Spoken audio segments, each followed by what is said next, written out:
धर्म रक्षा और राष्ट्र रक्षा के लिए की गई हिंसा मान्य है और यही भारत का शास्त्र कहता है। अस्सलाम वालेकुम, मैं सैयद एहतिशाम रिजवी आज की बड़ी खबरों के साथ। सबसे बड़ी खबर है कि उत्तर प्रदेश के मुख्यमंत्री श्री आदित्यनाथ बिष्ट जी ने, और जो कि एक संत भी हैं, महंत भी हैं, उन्होंने घोषणा की है, उन्होंने बयान दिया है कि अगर कोई धर्म की रक्षा के लिए हिंसा करता है या राष्ट्र की रक्षा के लिए हिंसा करता है तो उसे मान्य यानी कि धर्म सम्मत माना जाएगा। क्या ये लोगों को भड़काने और उकसाने का काम नहीं है? क्या आदित्यनाथ योगी अपने धर्म के लोगों को भड़का नहीं रहे हैं? एक दिन पहले बयान दिया था आदित्यनाथ योगी ने कि ये कहा था कि किसी भी धर्म के खिलाफ भड़काऊ भाषण देने वालों को बख्शा नहीं जाएगा। उन्होंने कहा था किसी भी जाति, मत, मजहब अथवा संप्रदाय से जुड़े इष्ट देवी देवताओं, महापुरुषों और साधु संतों के विरुद्ध अपमानजनक टिप्पणी अस्वीकार्य है, किंतु विरोध के नाम पर अराजकता भी बर्दाश्त नहीं की जाएगी। ये पॉइंट मुसलमानों के लिए खास करके एक्स्ट्रा लगाया गया था आदित्यनाथ योगी की तरफ से कि अराजकता, विरोध के लिए अराजकता, समझ रहे हैं, विरोध ना करो। मतलब कोई भी व्यक्ति अगर आस्था के साथ खिलवाड़ करेगा तो उसे कानून के दायरे में लाकर कठोरता पूर्वक सजा दिलाई जाएगी। प्रदेश में सभी की सुरक्षा हमारी शीर्ष प्राथमिकता है। ये बयान देने वाले योगी जी दूसरे दिन ही बयान दे देते हैं कि धर्म के नाम पर अगर कोई हिंसा करता है तो वो धर्म सम्मत होगी, वो मान्य होगी।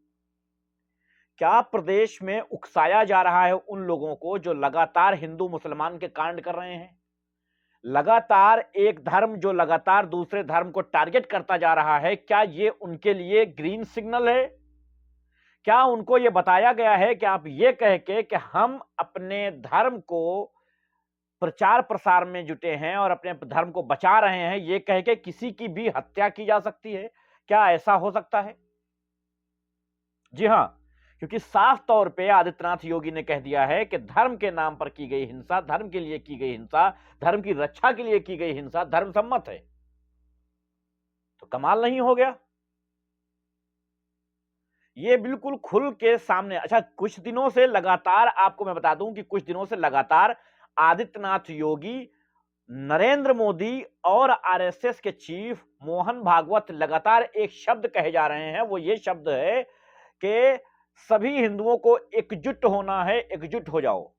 आदित्यनाथ योगी ने कहा कि बटोगे तो कटोगे। प्रधानमंत्री नरेंद्र मोदी ने कहा कि अब वो दिन आ गया है कि हम सबको एकजुट हो जाना चाहिए। हम सब एकजुट नहीं हो रहे हैं, उसका फायदा कांग्रेस ले रही है और कांग्रेस बांटने में लगी है, हिंदुओं को बांटने में लगी है कांग्रेस। मुसलमानों का नाम कहीं नहीं आया है। मैं फिर बता देता हूं आपको, मुसलमानों का नाम कहीं नहीं आया है, या ये नहीं आया है कि राष्ट्र के लोग एकजुट हो जाए। नहीं, साफ तौर पे नरेंद्र मोदी जी ने यह कह दिया है कि हिंदुओं को बांटने में लगी है कांग्रेस, और हिंदुओं को बंटने से कांग्रेस का फायदा होता है। हिंदुओं को एकजुट होना है, यही आदित्यनाथ योगी ने कहा कि एकजुट होना है, बटोगे तो कटोगे। कल यही मोहन भागवत, आरएसएस के चीफ ने, मोहन भागवत ने भी यही कहा है कि सभी को राष्ट्र हित में, सभी हिंदुओं को एक हो जाना है। सभी हिंदू राष्ट्र हित में, धर्म हित में एक हो जाएं। आखिर ये कहने की जरूरत क्यों पड़ रही है? क्या इन लोगों को ये लग रहा है कि अब हमारी राजनीति खतरे में पड़ गई है? क्या इनको लग रहा है कि धर्म के नाम पर अब लोग बेवकूफ नहीं बन रहे हैं, इसलिए अब धर्म के नाम पर लोगों को उकसाया जा रहा है?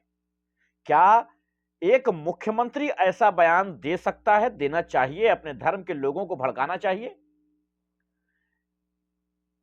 असद ओवैसी ने इसके खिलाफ, जब मोहन भागवत के इस बयान के खिलाफ एक बयान दिया तो उसको मीडिया ने पूरी तरीके से कवर किया और कहा कि मोहन भागवत के खिलाफ असद ओवैसी गलत टिप्पणी कर रहे हैं। जबकि असद ओवैसी ने सिर्फ ये कहा था कि फिलिस्तीन में हो रहे जो जुल्म है, फिलिस्तीन के में हो रहा है, उसको नरेंद्र मोदी को चाहिए कि अपनी भी आवाज बुलंद करें और कहें इजराइल से कि फिलिस्तीन पर इस तरह का जुल्म ना करे।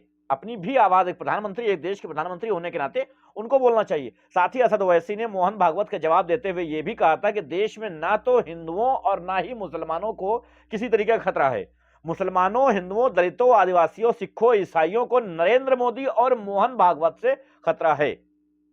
यह बयान असद ओवैसी का, जो लगातार मीडिया दिखाई जा रही है और यह कही जा रही है कि असद ओवैसी ने मोहन भागवत के खिलाफ मोर्चा खोल दिया है।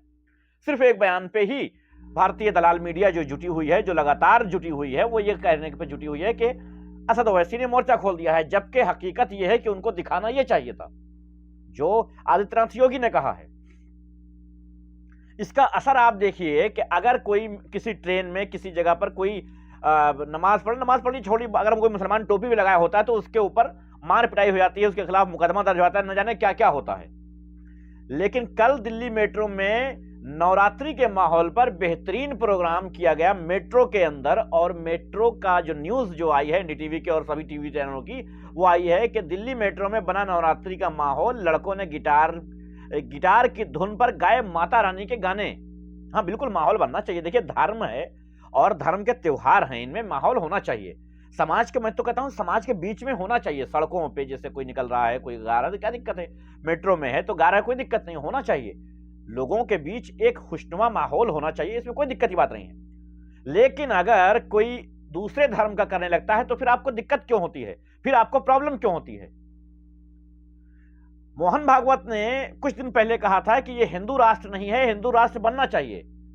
और अभी मोहन भागवत ने जो कल बयान दिया है वो कहा है कि भारत एक हिंदू राष्ट्र है, हमें अपनी सुरक्षा के लिए एक होना है, एकजुट होना है।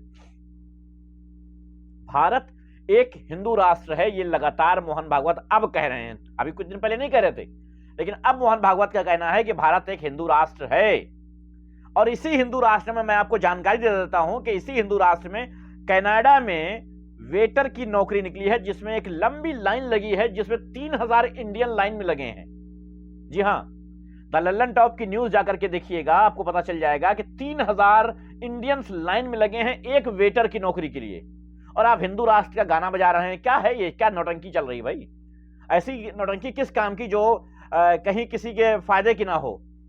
कनाडा में जाकर के 3-3 हजार लोग जाकर के लाइन में लग रहे हैं वेटर की नौकरी के लिए, और आप कह रहे हैं कि हिंदू राष्ट्र भारत को बना लिया और बड़ा खुश हो रहे हैं, एकजुट हो जाओ। एकजुट होने से कुछ नहीं होगा। लखनऊ के चिन्हट में सिद्धार्थ वर्ल्ड स्कूल की तानाशाही, फीस न जमा होने पर बच्चों को क्लास से निकाला, छोटे बच्चों को क्लास से निकालकर बाहर बिठाया, बच्चे रोते रहे, बिलखते रहे, धूप में बिठा दिया गया बच्चों को। उनके परिवार वालों में आक्रोश है, लेकिन आक्रोश क्या ही होगा भाई, फीस दो और पढ़ाओ। वो जब जानते हो कि फीस देना ही देना है। और सबसे बड़ी बात है, तुम जब हिंदू मुसलमान की राजनीति इस देश में कराओगे तो फिर स्कूल की फीस ऐसे ही बढ़ेगी, ऐसे ही बढ़ेगी। कोई लिमिट नहीं है स्कूल कितनी फीस लेना है। कुछ परिजन अब नहीं दे सकते हैं फीस, इतनी महंगी फीस हो चुकी है, अपने बच्चों को नहीं पढ़ा सकते हैं, क्योंकि फीस इतनी ज्यादा महंगी होती जा रही है कि कहां से पढ़ाएंगे। लेकिन ये सब कुछ हो रहा है क्योंकि इसको हिंदू राष्ट्र बनाना है, क्योंकि इसको एक ऐसा देश बनाना है जहां मुसलमानों को हर दिन मारा जाए।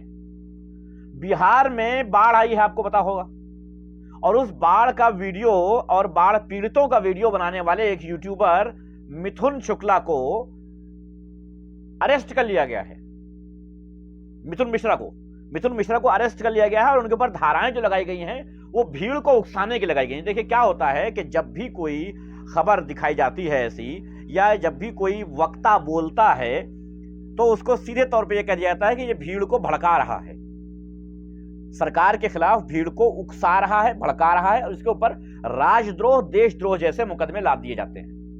मिथुन मिश्रा यही कर रहे थे, जबकि मिथुन मिश्रा के मैंने चैनल पे जाकर के देखा कि क्या कर रहा था, तो उसको दिखाई दिया कि वो जाकर के पीड़ितों से पूछ रहा है कि क्या आपको कोई मदद मिली है, क्या आपको कोई मदद मिल रही है, आपको किस चीज की आवश्यकता है अभी जीवन यापन करने के लिए, क्या यहाँ कोई सेवा उपलब्ध है, यही चीज दिखा रहा है। बाकी तो कुछ नहीं। जो आम नागरिक को दिखाना चाहिए, जो आम नागरिक की खबरें आना चाहिए, टीवी चैनलों पे जो आना चाहिए, वो यूट्यूबर्स दिखा रहे हैं, मजबूरी है दिखाना।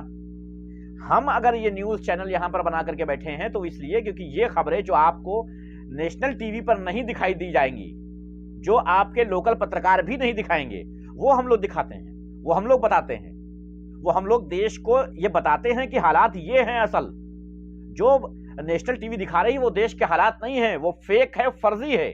इस वजह से हम लोग ये काम करते हैं, मजबूरी में करना पड़ता है हम लोगों को। भाई क्या किया जाए? अब आप लोग मुकदमा लाद देते हैं, भाई सब कमाल है।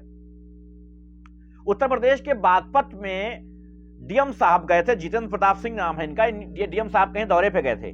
इनको बिस्लरी पानी पिलाया गया और उस बिस्लरी पर जो मतलब पानी बिस्लरी क्या पिलाया गया, मतलब एक बोतल पानी का दिया गया बिस्लरी, तो वो बिस्लरी ना होकर के बिस्लेसरी था, बिलसरी बराबर कुछ भी था वो बिलसरी, यानी कि बिस्लरी नहीं था। आपको पता होगा कि लोकल जो कंपनीज खोलते हैं पानी की या दूसरी तरीके की, वो क्या करते हैं कि उसी जैसा नाम रखते हैं। जैसे पानी का है तो वो अगर बिस्लरी का है तो बिलसरी, ताकि वो बिल उसमें सारी स्पेलिंग आ जाए, ताकि वो बिके उस चक्कर में। यही किया था किसी कंपनी ने। डीएम साहब को देखते ही गुस्सा आया और फौरन उन्होंने फैक्ट्री में 26,000 समथिंग कुछ बताए जा रहे हैं, कुछ 2600 कह रहे हैं, कुछ अजीब है, पर कुछ भी है, जिसमें जो गोदाम था उसके ऊपर बुलडोजर चलवा दिया गया है, उसके ऊपर बुलडोजर चल गया है। एक सेकंड,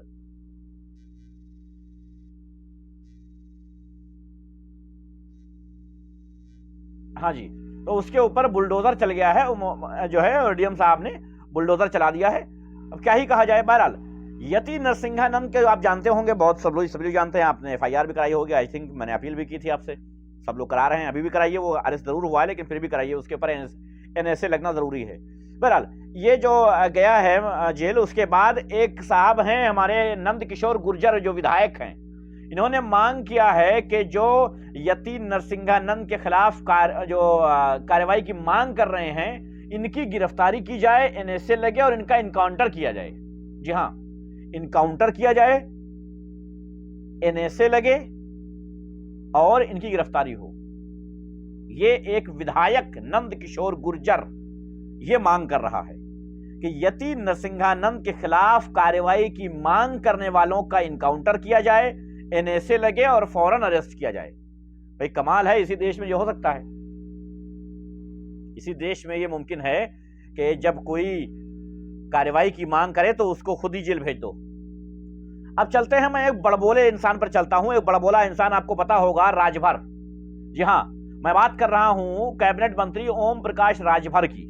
बहुत बड़बोला है, बक बक बक बक बक बक करता रहता है। जब दूसरी पार्टियों में जाता है तो कहता है कि योगी को जूता मारेंगे और जूता चटाएंगे और प्रधानमंत्री को जूता चटाएंगे और ये करेंगे वो करेंगे, ऐसा बोलता है। जब बीजेपी में चला जाता है तो कहता है कि सपा प्रमुख चोर हैं, फिर जो है वो बहुत बड़बोला है और बकवास किया करता है और न जाने किस बेस पे इसको मंत्री बनाया था। मैं आज तक नहीं समझ पाया कि भाई साहब ये किस बेस पे बनता है। ना इसका वोट खुद का है, ना इसके जो है जाति धर्म का कोई इसको जो है लीडर मान रखा है उन लोगों ने, इसके जाति धर्म के लोगों ने भी इसको लीडर नहीं मान रखा है, तो पता नहीं किसी बेस पे इसको मंत्री बना दिया जाता है। खैर, इसको मंत्री बनाया गया है। तो इसने कहा है कि असद ओवैसी जो है, ओवैसी जातीय उन्माद, धार्मिक उन्माद की बात करते हैं, धार्मिक उन्माद फैलाते हैं, धार्मिक उन्माद की बात करते हैं।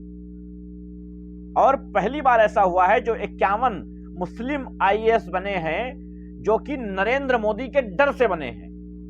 इस गंवार को कोई बताए, गंवार ही कहूंगा, ये है गंवार, इस गंवार को कोई बताए, अबे गधे, ये पार्टी की बातों में भौंका कर, इन मामलों में, एजुकेशन के मामले में भौंका मत कर। एजुकेशन जो होती है वो हासिल करनी पड़ती है।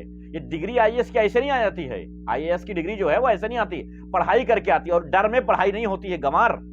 तो मैं इस गंवार को बता देता हूं कि मुसलमानों पर टिप्पणियां करने की आवश्यकता नहीं है। तू जा, जिसकी दलाली कर रहा है उसकी दलाली करके अपना कैबिनेट मंत्री ले लिया तो उन्हें क्या दिक्कत है। अब मुसलमानों के खिलाफ तू बड़बड़ बड़बड़ कर रहा है, इसका कोई मतलब है नहीं।